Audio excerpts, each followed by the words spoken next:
the deep dive. You know, when we crack open a set of financials for a company with property in its name, like RIL Property PLC, you expect a certain rhythm. Right. A bit predictable. Yeah, you expect lease agreements, occupancy rates, maybe some calm discussion about, I don't know, elevator maintenance. You expect stability. Exactly. You're expecting a landlord's report. Something slow, steady, and, let's be honest, probably a little bit boring. But today we are looking at the interim condensed financial statements for RIL Property PLC for the 9 months ended December 31st, 2025.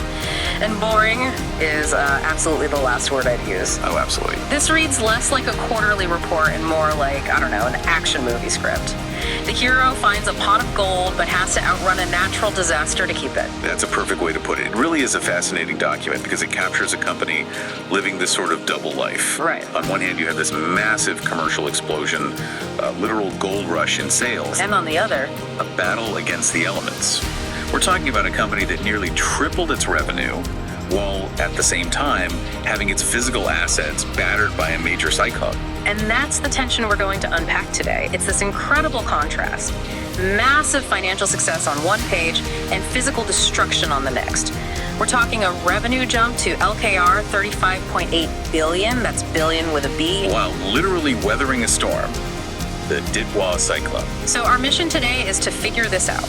Is this a property developer, a car dealership, or, a renewable energy firm battling climate change? And I think most importantly, how do you deliver record-breaking numbers when your infrastructure is taking a direct hit? And to answer that, we have to look beyond just that top-line number. We really need to dig into the notes to the financials, because that's where the real story is. The story of resilience, risk management, and frankly, some very aggressive financial moves. Okay, let's start with the gold rush part of this. I threw that number out there. LKR, 35.8 billion in revenue. To give everyone some context, in the same period last year, their revenue was just LKR 10.1 billion. It's a massive leap. It's not just growth, it's a total transformation. It's a staggering increase. I mean, it's basically a 3.5x multiplier on their top line in just 12 months.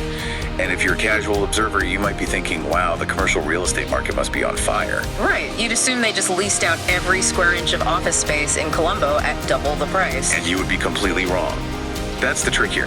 If you peel back the layers, look at the segmental breakdown. The property part of RIL Property PLC is, it's actually the smallest part of this growth story. This is that identity crisis I wanted to get into. Walk us through where this money is actually coming from, because it's not from rent checks. No, it is almost entirely coming from one subsidiary, United Motors Lanka PLC. This is the segment they label automobile sales and related services. With the car business. The car business. Out of that LKR 35.8 billion total revenue, the automobile segment contributed LKR 33.3 billion. Wait, hold on. Let me just do the mental math on that. That's over 90% of their revenue. It is. Just look at the previous year. Last year, the auto segment did about 7.8 billion. This year, 33.3 billion. It's an explosion. The company has fundamentally changed its DNA in this period. So it's not a property company with a side hustle in cars anymore? No. It's a massive automotive trader that just happens to own some buildings. That is a wild transformation. It really begs the question of the name, but okay. What about the property business itself? Did it collapse, or is it just being overshadowed by all this? It's just being overshadowed. It's the steady, reliable tortoise to the automotive hare. The property leasing segment brought in LKR 1.15 billion, which is a slight tick up for the year before. It's fine. It's stable? Very stable. Yeah. But when you put 1 billion next to 33 billion, it starts to look like a rounding error. And what about the third leg of the stool? The renewables, the energy sector? Also growing, actually. Revenue went from 1.18 billion to 1.3 billion. So the core legacy businesses, property and energy, they're healthy.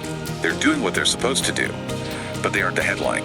The headline is that this company has basically strapped a rocket booster to itself in the form of vehicle sales. Exactly. So we have this picture of incredible commercial success.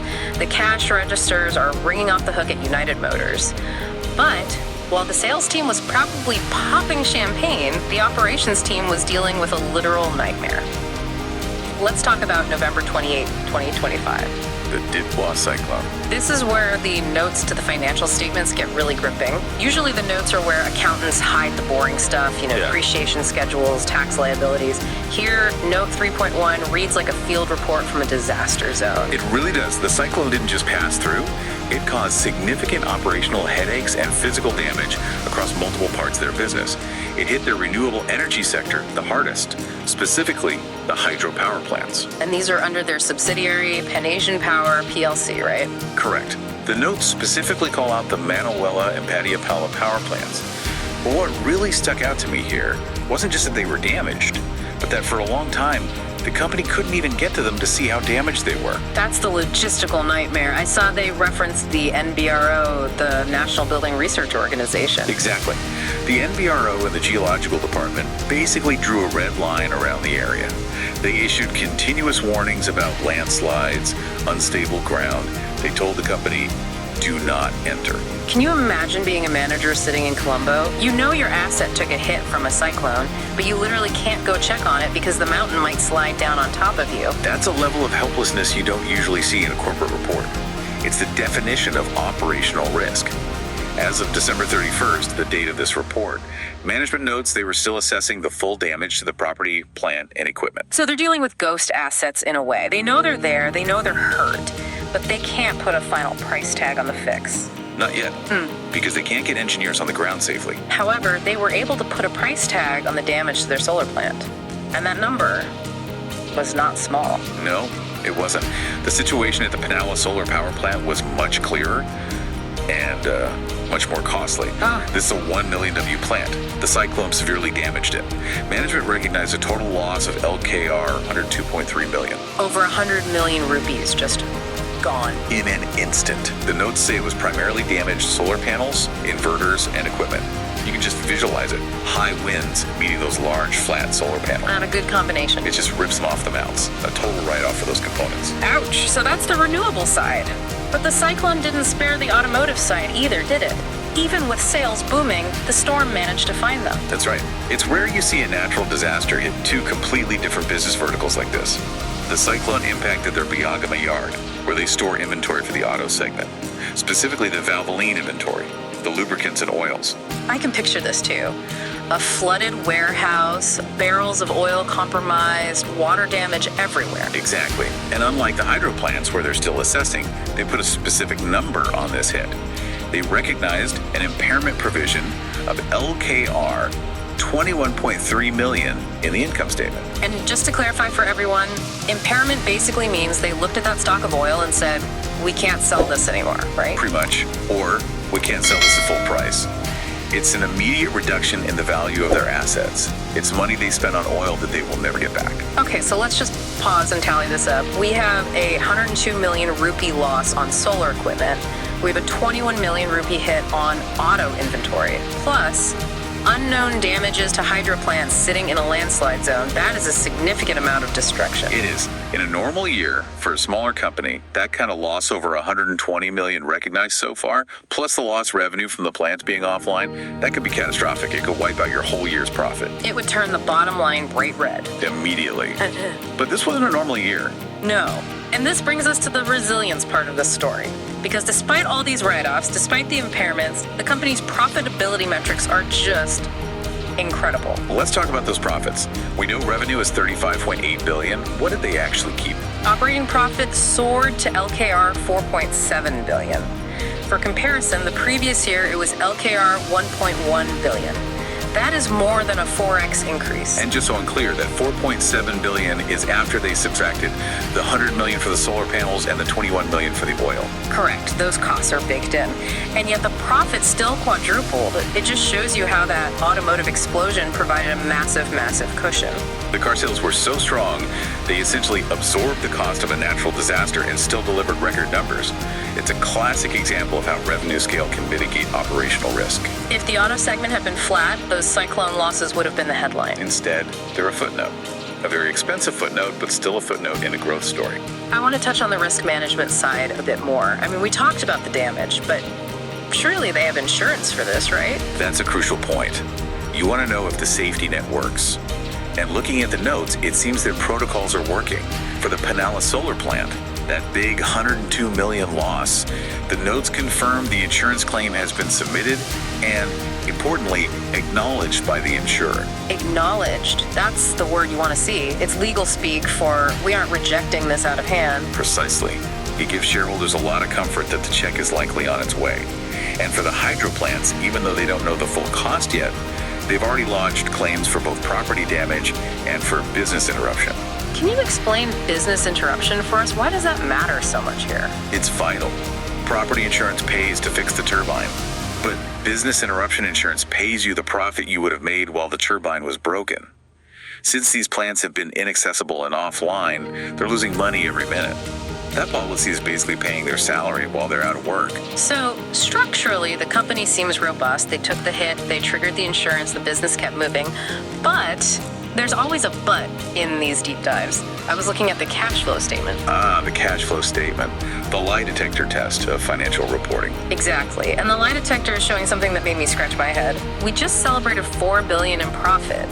But when I look at net cash used in operating activities, it's negative. Negative LKR 4.4 billion. Yes, that is a very sharp observation. It's the classic profit is not cash lesson. Explain that to me. How can a company make $4 billion in profit but essentially lose $4 billion in cash from its day-to-day operations? Where did the money go? Well, the money is sitting in their warehouse and on their customers' books. The answer is in the working capital, specifically inventory and receivables. This is the car business again, isn't it? It is directly related. If you look at the adjustments in the cash flow statement, you'll see a massive outflow of LKR 4.2 billion for increase in inventories. 4.2 billion spent on stocking up. Think about it. To sell 33 billion rupees worth of cars, you first have to buy the cars. You have to pay the manufacturer, ship them, clear them through customs. That requires cash to leave your bank account today. It's like a lemonade stand, but you buy 10 years worth of lemons up front. Your piggy bank is empty, but you haven't sold the lemonade yet. That is a perfect analogy.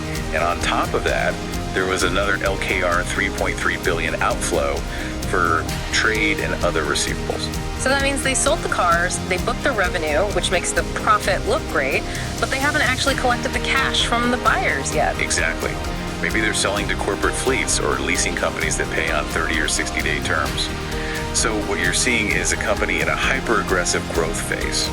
They're bleeding cash to fund the inventory and the sales cycle. So is this negative cash flow a bad thing? Not necessarily. In this context, it looks like an investment in growth. They're confident they can sell this inventory, but it does put pressure on liquidity. Yeah. You need cash to keep the lights on while you wait for your customers to pay you. So where did they get that cash from? They went to the bank. If you flip to the liabilities section, you see how they funded it. Interest-bearing loans and borrowings went up significantly. Current liabilities for loans rose to LKR 12.6 billion. Okay, so let's connect the dots. They're borrowing billions to buy cars to sell them at a profit, which helps offset the physical risks in their other businesses. They're leveraging up. They are. And that fundamentally changes the risk profile of the stock. A year ago, this was a low-leverage property play. Now it's a highly leveraged, high-volume trading play. Let's talk about what this means for a shareholder then. If I own a share of RIL Property PLC, am I worried about the debt or am I happy about the profit? You're probably feeling pretty good, actually. Let's look at the net asset value, or NAV. The group NAV per share stands at LKR 29.69. And where was the market pricing them at the time? As of December 31st, 2025, the stock closed at LKR 32.1. So it's trading at a premium. The market is paying about 32 rupees for just under 30 rupees of assets. Which is interesting, right? For a company with property in its name, you'd usually expect them to trade at a discount to NAV because buildings are illiquid. The fact that it's at a premium suggests the market is pricing in the earnings potential of that automotive business. They aren't valuing it on the buildings anymore. They're valuing it on the machine that's generating that $4 billion in profit. Exactly. The market sees the growth engine, and the earnings per share supports that optimism. EPS skyrocketed from LKR 0.79 to LKR 2.85 for the 9-month period. Your slice of the profit pie just got a lot bigger. Before we wrap up, I did notice a small change in the boardroom, a new appointment in January 2026. Yes, Mr. Vikram Nawagamuwaj was appointed as an independent non-executive director. Is this just standard corporate shuffling, or is there a signal there? I think it signals a refreshing of the governance structure. Remember, when a company changes its shape, this drastically morphing from a landlord into a trading giant, You need new blood on the board who can overlook that different type of risk. Bringing in independent oversight is a positive sign. So let's pull this all together. We have a company that has effectively tripled its revenue in less than a year, Driven almost entirely by one explosive segment, automobiles. while simultaneously absorbing over 120 million rupees in direct damages from a cyclone. And navigating all the bureaucratic and physical challenges of just assessing the full scope of that damage. And despite all that, and despite bleeding cash to buy inventory, they came out with $4 billion in profit. It really is that dual narrative. On one hand, you have operational grit dealing with mud, broken equipment, insurance adjusters. On the other, you have this sleek, high-speed financial performance. The so what here for me is just resilience. You can't control the weather, you can't stop a cyclone, but you can build a business robust enough to take the punch. That's exactly it. Resilience isn't about avoiding the hit. It's about absorbing it and keeping your momentum. Their diversified model worked, even if the balance of that model has shifted heavily toward automotive. That's a great point. If they were just a renewable energy company, this quarter would have been a funeral. Because they were a diversified group, it was a celebration. However, I want to leave our listeners with a provocative thought. We've praised the diversification, but looking at that balance sheet, the negative cash flow, the rising debt, the massive inventory, I think I know where you're going with this. are they just trading one risk for another? They've mitigated the physical risk of their property and energy assets by taking on the market risk of the auto business. That is the multi-billion rupee question, isn't it? They are now exposed to consumer demand, interest rates on that debt, global supply chains. If the auto market cools down next year, they won't have that 33 billion rupee cushion to hide behind. And if another cyclone hits them, the financial statements might look very, very different. Indeed, they've built a faster car, but they might be driving it on a more dangerous road. Something to think about. That's all for today's deep dive into RIL Property PLC. Thanks for analyzing the storm with us. My pleasure, thank you. And to our listeners, keep an eye on those footnotes. That's where the real story is hiding. Catch you next time.